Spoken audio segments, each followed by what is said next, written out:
Hello everybody, welcome back to another video. Today we're going to be writing something fairly new. It's something I actually learned in school in 4th grade, but we stopped watching him because class couldn't handle his humor. But anyways, OverSumpilifies. I love OverSumpilifies, man. The American Revolution.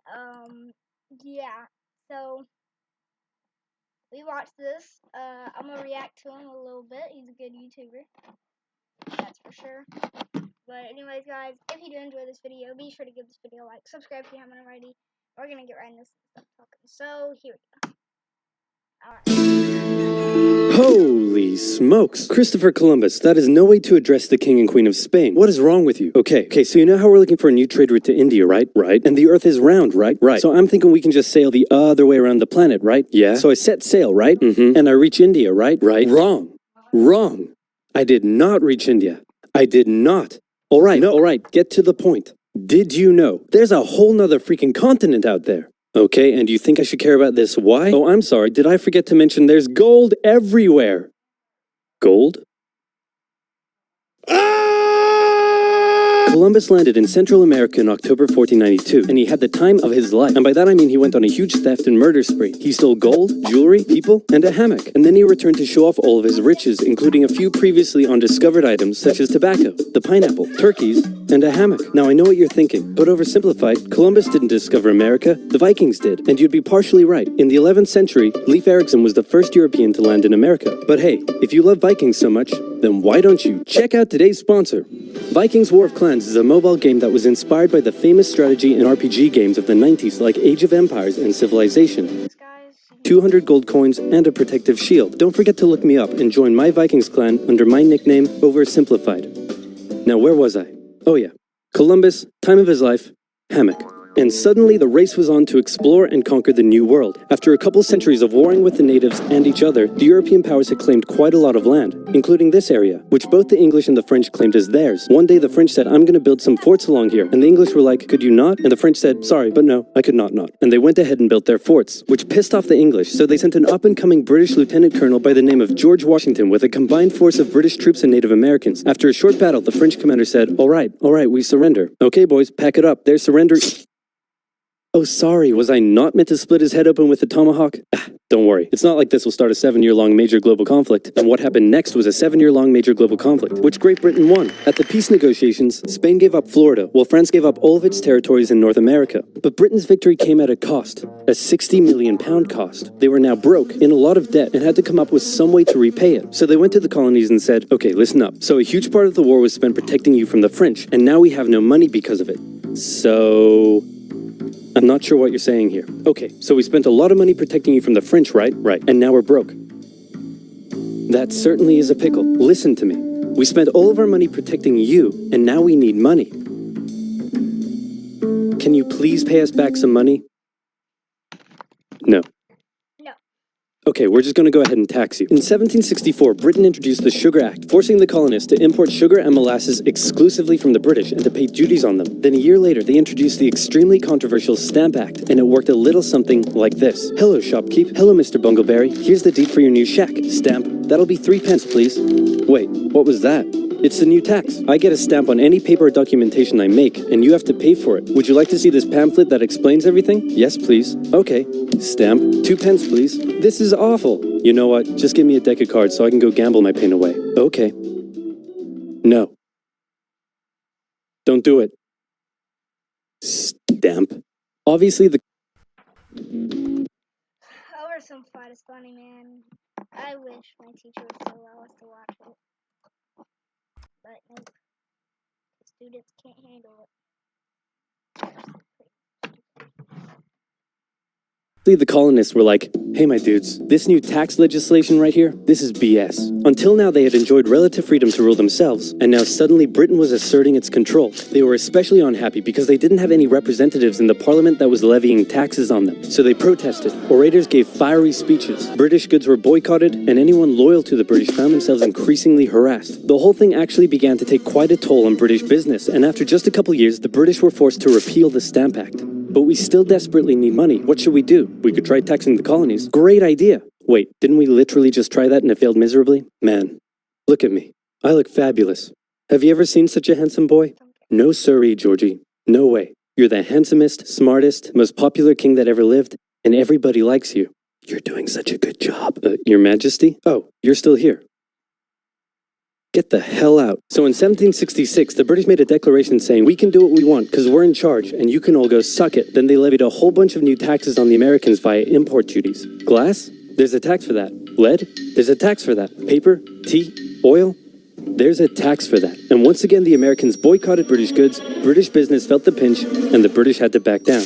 All right, this is ridiculous. They're my colonies, and I have to be able to assert my control. Repeal all the new taxes except for the one on tea. Also send 1,000 troops to Boston to take control. Oh, and make the colonists pay for them. And as British troops arrived, the tension in Boston was palpable. You could cut it with a knife, and it was all about to come to a head. On March 5th, a band of local patriots began heckling a British guard at the customs house. More and more Americans joined in the heckling, while more British troops turned up in support of their comrade. Snowballs were thrown at the British. The snowballs turned to rocks, the rocks to oyster shells. The soldiers, outnumbered, panicked. One thing leads to another, and you can see where this is going.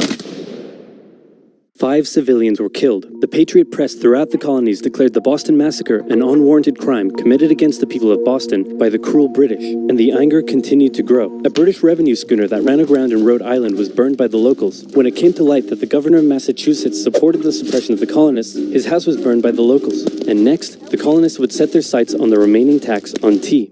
On December 16, 1773, a band of patriots known as the Sons of Liberty disguised themselves as Native Americans, marched down to Boston Harbor, boarded a British merchant ship loaded with tea, and in front of thousands of spectators threw nearly 10,000 pounds worth of tea overboard. The British were disgusted, and they punished Massachusetts with a vengeance. They dissolved its General Assembly, revoked their charter, and sent 3,000 more troops to occupy the city, meaning Boston and Massachusetts were now essentially under the direct rule of Great Britain.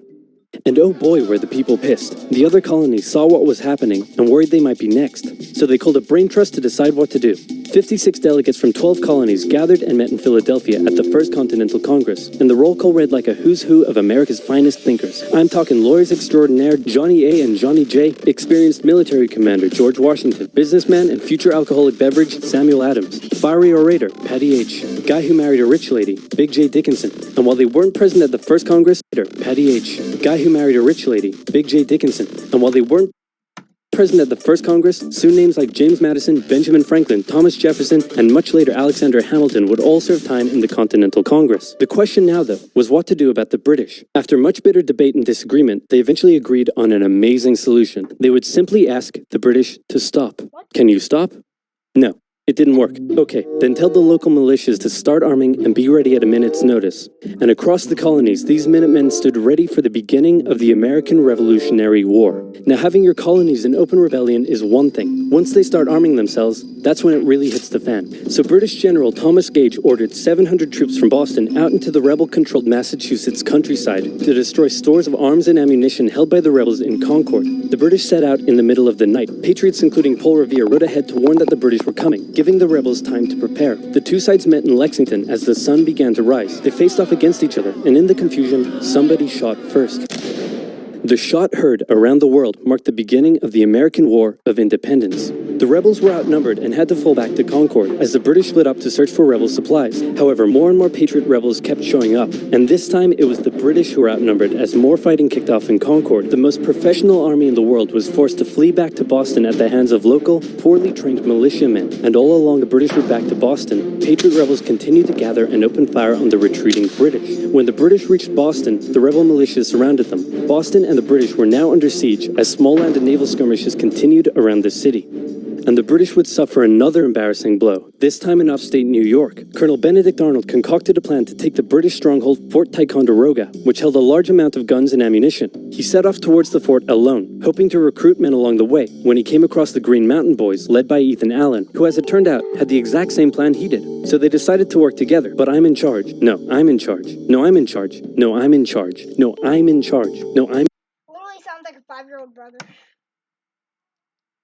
in charge. No, I'm in charge. This went on for some time, until the Green Mountain Boys threatened to go home, and Arnold had to concede. The group raided the fort at night while the Redcoats were asleep, and they caught them completely by surprise, taking the fort and all of its munitions with almost no resistance. Wow, great job, Ethan. Very impressive. By the way, what happened to that other guy we sent to take the fort? Who?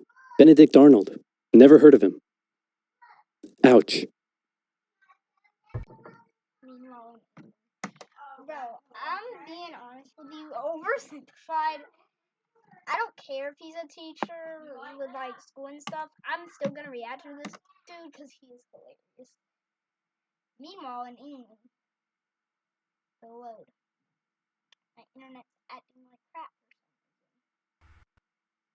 And the subtitles just What the fuck? Nobody knew what was going on. The colonies were in open rebellion, and for now, they even seemed to be winning. So King George fired General Gage, replaced him with General William Howe, and ordered the rebellion to be put down immediately. Okay, the British are definitely going to retaliate for all of this, so we should probably put together a proper army. First, we need to pick a commander-in-chief, and I think we can all agree that that job should go to the man, the myth, the legend, George Washington. My friends, I am humbled and honored that you would consider me for such an important role. I did not expect for this. All right, you've been showing up in a military uniform every day for the last 10 months. We all know you wanted this, so cut the crap, George.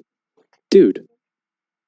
Uncool. So Washington began his journey up to Boston to take command of the newly established Continental Army, just as the British made their first major attempt to break the siege. They made plans to take the high ground on Bunker Hill, but spies warned the Continentals of the British plans, so they fortified Bunker Hill and set up defensive positions on nearby Breed's Hill. The day of the battle came, and as the British advanced, a barrage of Continental gunfire was opened up on them. Twice they tried to climb the hill, twice they were pushed back. The battle lasted 3 hours until the Continentals finally ran out of ammunition and had to retreat, allowing the British to take the hill. While technically a British victory, they suffered nearly 1,000 casualties to the Continentals' 400. The colonists showed the British that this wasn't just a rebellion, it was war, and they were ready for it. But one thing they weren't sure about was why they were fighting. While some radicals were starting to throw around the I word, most hoped to eventually repair their relationship with Great Britain. So they sent a letter to King George saying, "Hey man, looks like things aren't going your way. Remove the taxes and let's be friends? I'm gonna kick your ass." Send that to the colonies. Your Majesty, your handwriting is terrible. Are you sure? Just do it. What does it say? He's gonna lick my... Gross.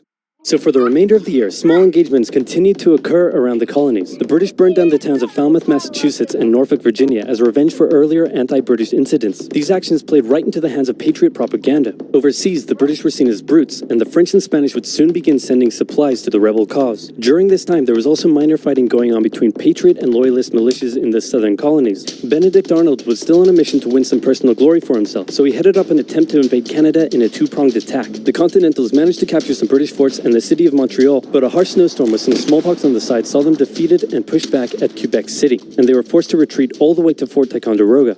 Speaking of which, remember all those guns and ammunition? Well, this guy's got a plan for what to do with them. He uses oxen to drag 120,000 pounds of artillery for 2 months through the harsh winter, 300 miles all the way to Washington and his Continental Army surrounding Boston. Boom. Washington's got himself some big guns, which is fortunate because up until now his army had been suffering through the cold winter, not knowing when the siege would end. Now, they could make a move. Washington wanted to launch a full assault on the city, but his junior officers felt the British were too fortified, and to his credit, Washington was great at hearing and taking on board the ideas of others. Instead, the Continentals worked through the night setting the guns up on Dorchester Heights, overlooking the city, and when dawn broke... Back to that handwriting part. My handwriting is good. It's just very small.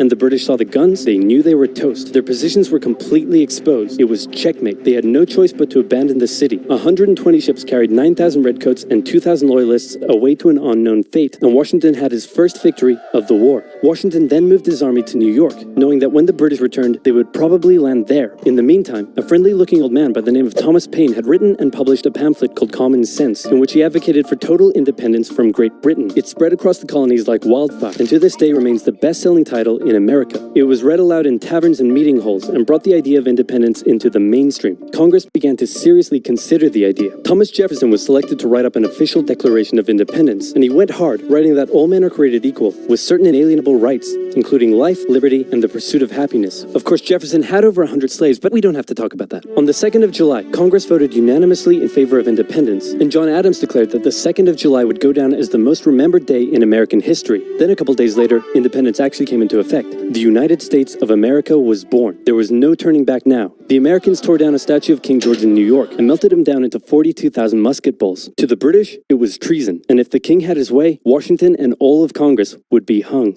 Speaking of the British, guess who's back? The king sent an intimidating force of 130 warships and 25,000 men to New York. Washington knew that taking on the most powerful military in the world wouldn't be easy. The British set up camp on Staten Island as the Americans dug into defensive positions around Brooklyn Heights, waiting for an attack to come. But the British just waited, wearing down their opponent's nerve while building their own strength. At one point, they launched a big scary artillery barrage and then said, you know, if I was you right now, I'd probably sue for peace. But Washington told them to shove it. The Americans kept holding out for what was coming, and when they finally hit, they hit hard. 15,000 British troops approached the American position, and the two sides fired on each other in massive rows. But what the Americans didn't realize was they were only fighting a decoy. The main British force was going around to flank the Americans from behind, and when they arrived, they inflicted heavy casualties. The Americans panicked and retreated back to Brooklyn Heights, where they then found themselves trapped between the British army and the river. It looked as though the war was already lost, but luckily, instead of attacking, the British decided to dig in for a siege, and then a thick fog set in, allowing Washington's army to escape across the river unimpeded. The British continued to chase and engage the Americans at Manhattan, and the Americans suffered defeat after defeat after defeat. It was a disaster. Washington's leadership was called into question, as thousands of American POWs were left to rot as traitors. Washington's army fled through New Jersey all the way down to Pennsylvania. Rarely had an army been so badly beaten, yet survived to fight another day. Alright, I might watch part 2 tomorrow with y'all, but OverSumpilifies is hilarious, bro. I love him. Anyways, guys, if you did enjoy, be sure to give this video a like, subscribe to Data Join the Family, and yes, come back to my normal setup. But anyways, guys, if you did enjoy, be sure to give this video a like, subscribe if you haven't already, and I'll catch you